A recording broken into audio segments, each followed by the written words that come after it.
안녕하세요. 반갑습니다. 웃음을 주는 따뜻한 상담사 웃다입니다. 좀 소심하고 생각이 많고 상처도 잘 받고 할 말 잘 못하고 거절 못하는 그런 사람들이 있어요. 그러나 이 소통 능력은 후천적으로 학습이 가능한 기술의 문제입니다. 아기는 태어나자마자 자기 표현을 하잖아요. 눈치 안 보고 졸리면 울고 배고프면 울고 자기 의사 표현을 해요. 그러니 오히려 의사소통 능력을 가지고 태어나는 거죠. 그런데 어른으로 자라면서 내 가정 환경이나 주변 환경이 나에게 언제 사랑과 인정을 주었느냐, 어떻게 할 때 내가 사랑받지 못했느냐, 이러한 경험에 따라서 자신만의 삶의 규칙이 만들어지게 돼요. 그 규칙은 꽤 어릴 때부터 만들어지기 때문에 우리는 그게 꼭 태어날 때부터 타고난 기질이라고 생각하기 쉬운 것 같아요. 그만큼 변하기도 많이 어렵겠죠. 하지만 의사소통 기술은 후천적으로 학습되는 것이기 때문에 지금이라도 자각하고 꾸준히 연습하시면 충분히 나아질 수 있습니다. 그러한 실질적인 기술들을 이 책에서 알려주고 있어요. 나를 지키는 관계가 먼저입니다. 나와 타인 모두가 좀 편안하면서 상처받지 않는 그런 의사소통 기술을 알려주고 있어요. 실질적인 방법들도 알려주면서 더불어서 마음의 근본적인 해결책들도 같이 알려주고 있어요. 오늘 저는 이 책에 나온 4가지 의사소통 유형과 간단한 소통 기술들을 설명드리려고 해요. 먼저는 첫 번째로 수동적 연두부형입니다. 이 상대방에게 확실한 선을 그어주지 못하고 계속 받아주는 행동을 하면서 겸손하고 이렇게 배려하는 사람으로 좋은 인상을 준다는 장점이 있지만 뭐든 지나치면 문제가 돼요. 부작용이 있죠. 계속 자기를 억누르고 타인에게만 맞추면 어느 날 한계가 옵니다. 폭발할 수 있고요. 잠수를 타기도 해요.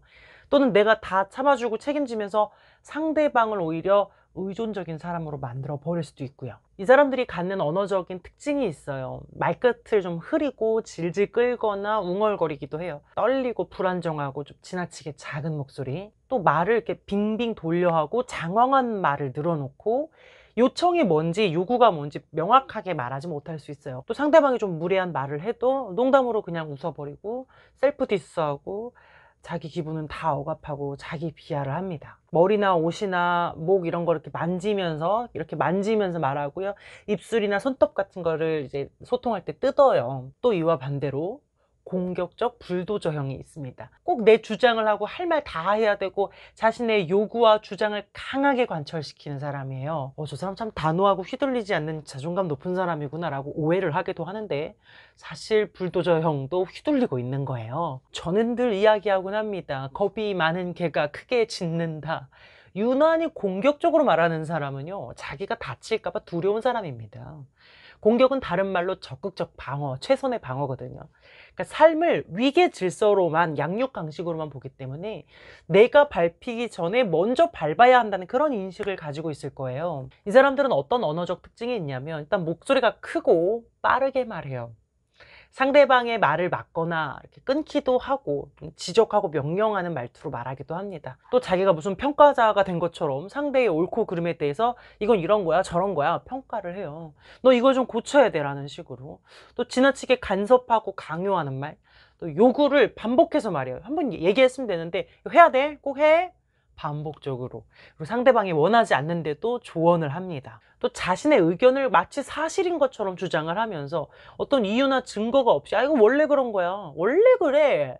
원래 그렇다라는 식으로 말을 하죠. 그리고 말을 이렇게 주고받아 티키타카 하는 게 아니라 혼자 자기에게만 쭉 늘어놓는 느낌? 또 이렇게 상대방의 눈을 뚫어져라 피하지 않고 보거나 이렇게 되게 유협적으로 말이에요. 아니면 아예 안 봐. 무시하는 것처럼 아예 안 보고 옆으로 이렇게 흘겨보거나 위아래로 훑어보는 그런 것도 합니다. 제 주변에 이런 사람이 있어요. 안녕하세요 인사를 하잖아요. 그러면 예? 이렇게 예? 허. 내가 주장을 공격적으로 하면 일시적으로는 자존감이 높은 것 같고 나를 지킨 것 같지만 이 근본적으로 내면의 문제가 더 깊어지면서 오히려 자존감이 더 낮아져요. 지나치게 많은 적을 만들 거고 그러면 언제 공격당할지 모른다라는 그 은근한 두려움과 피해의식이 되게 커지면서 계속 남 탓을 하고 자신의 우월감을 확인하려고 하는 거죠. 세 번째로는 수동 공격적 돌려까기형. 공격을 하고 싶어요. 의도는 공격이 맞아. 근데 그 말의 내용은 수동적이거나 심지어는 피학적이기도 한 거예요.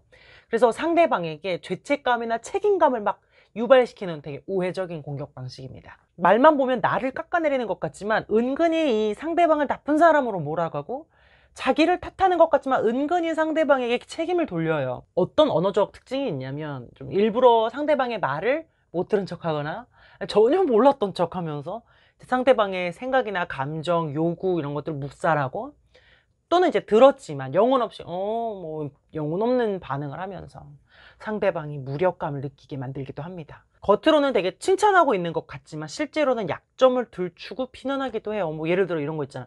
야, 너 되게 몰라보게 이뻐졌다. 옛날에는 전혀 그렇게 안 생겼었잖아. 너 쌍수하기 전에 알지? 뭐 이런 식으로.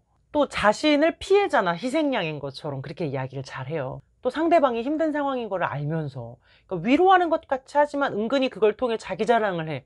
그러면서 우월감을 느껴요.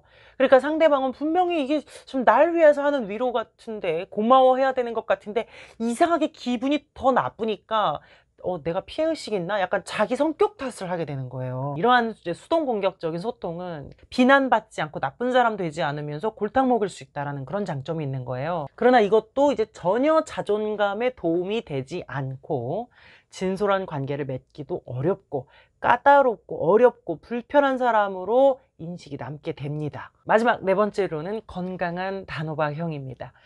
이들은 따뜻하지만 휘둘리지 않고 대화를 할수록 호감이 갑니다. 상대방을 공격하지 않으면서 자신의 뜻을 명확하게 전달할 수 있는 사람, 상대방의 말을 잘 들어주고 호응해주면서도 무리한 부탁을 들어주지 않는 사람. 어떤 언어적 특징이 있냐면 이 목소리에 긴장감이나 불안함이 없고 안정감과 여유가 느껴져요. 또 목소리 너무 크거나 너무 작지 않고, 물론 너무 빠르거나 느리지도 않아요. 큰 기복이 없이 편하게 이야기해요. 또 지나치게 너무 감정적인 표현을 쓰거나 흥분하지 않고 자신의 상황이나 생각을 차분하게 설명할 수 있어요.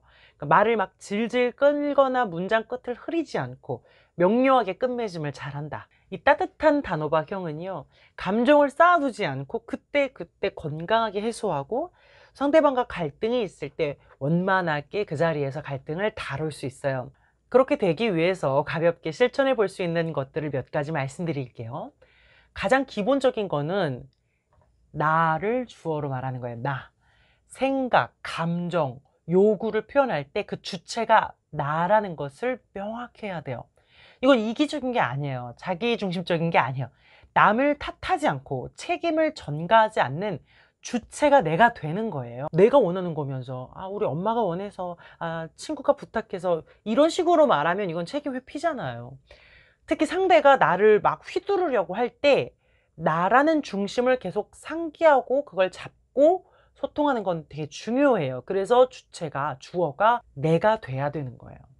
만약에 내가 불편한 감정을 표현을 했는데도 상대방이 나 농담한 건데 너가 예민한 거야 뭐 이런 식으로 반응하면, 너는 농담인데 나는 불쾌해, 나한테는 하지 말아줘와 같이 이렇게 나의 생각, 나의 감정, 나의 요구를 명확하게 표현하는 것이죠.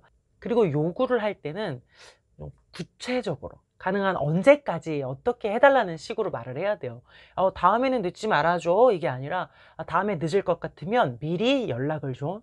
다음에는 밖에서 기다리기가 힘드니까 장소를 카페 안으로 정하자. 이렇게 구체적으로 요구사항을 말해야 상대방도 기분 나쁘지 않으면서 문제 해결이 빠르게 됩니다. 또 왜 그랬어? 이유가 뭐야? 막 이렇게 이유를 묻지 말고요. 내가 원하는 것이 뭔지를 말하는 게 좋습니다. 보통 갈등 상황에서 왜를 물으면 본인은 궁금해서 물었다지만 사실 그 마음속에는 그러면 안 되는 건데 너 그러는 이유가 뭐야? 라는 따지는 의미에 더 가깝죠. 이러면 상대방은 그 왜를 설명하기 위해서 변명을 늘어놓게 되고 비난받지 않으려고 더 방어를 하게 돼요. 그러면 문제 해결에서 멀어져요. 그냥 서로 마음만 상해요. 말싸움이 되는 거죠. 다툴 수 있어요. 근데 다투더라도 소모적인 다툼이 아니라 생산적인 다툼이 되려면 명확하고 구체적인 요구사항을 알려줘야 됩니다. 만약 그렇게 했는데도 상대방이 계속 선을 넘으면 이 말의 내용은 같더라도 표현 방식을 이전보다 더 강하고 단호하게 할 수 있어요. 이렇게 하지 말아줘가 아니라 이거 하지 마. 또 이 말 끝을 명료하고 분명하게 끝내야 돼요. 그러니까 우리가 화가 나고 불안하면 계속 반복된 말, 같은 말을 하고 잔소리하고 하소연하고 막 이러는데, 이러면 메시지 효과가 많이 떨어져요. 상대방은 그냥 그 상황을 모면하는 데만 급급해지거든요. 그래서 적절한 길이로 장황하지 않게 반복하지 말고 명료하게 간단하게 말을 해야 효과적으로 전달돼요. 우리가 흔히 소통이 잘 된다, 말이 잘 통한다 라고 할 때는 자기가 말을 잘하고 상대방이 잘 들었을 때 우리는 대화 진짜 잘 통했어 이렇게 느껴요. 그러니까 내가 누군가에게 소통이 잘 되는 사람이 되고 싶다면요, 상대방이 신나서 떠들 수 있도록 해줘야 되는 거죠. 그러려면 잘 들어줘야 돼요. 그래, 맞아. 고개도 끄덕이면서 정말 같이 웃기도 하고 찌푸리고 또 관련된 질문도 해가면서 그래서 어떻게 됐는데? 와, 진짜 감탄사도 넣고, 선생님, 전 낯간지로 그런 거 못해요. 저 되게 시크하단 말이에요. 저 정말 시크했어요. 저 정말 못했거든요. 저 말이에요. 근데 이런 것들도 연습에 의해서, 그리고 상대방을 생각하는 진심이 있다면 어느새 가능해지더라고요. 물론 연습을 했다고 해서 막 연기하듯이 하는 게 아니라 내 마음이 좀 자의식을 내려놓고 상대방에게 온전히 집중을 해야 이런 자연스러운 소통 반응이 나올 수 있겠죠. 그래서 이제 내 마음을 평소에도 좀 잘 정리하는 여유를 좀 갖는 그런 습관을 갖는 것이 좋아요. 어떻게 정리를 할까? 어떻게 내 마음에 훅 들어온 이런 불쾌한 감정과 생각들을 정리해 나갈 수 있는지, 그 방법들도 이 책에서 말을 하더라고요. 거절이나 비난에 대해서 대처하는 법, 또 실수에 대한 두려움들 칭찬하는 법, 혹은 칭찬을 받아들이는 법 등등등, 소통에 대해서 되게 크고 작은 다양한 기술들과 개인적인 어떤 마인드 컨트롤 이런 것들을 할 수 있도록 도와주는 책이라는 생각이 저는 들었습니다. 오늘은 나를 지키는 관계가 먼저입니다. 책을 소개해드리면서 이런저런 소통에 대한 기술 소개해봤습니다. 다음 영상에서 뵙겠습니다. 웃음을 주는 따뜻한 상담사 웃다였습니다.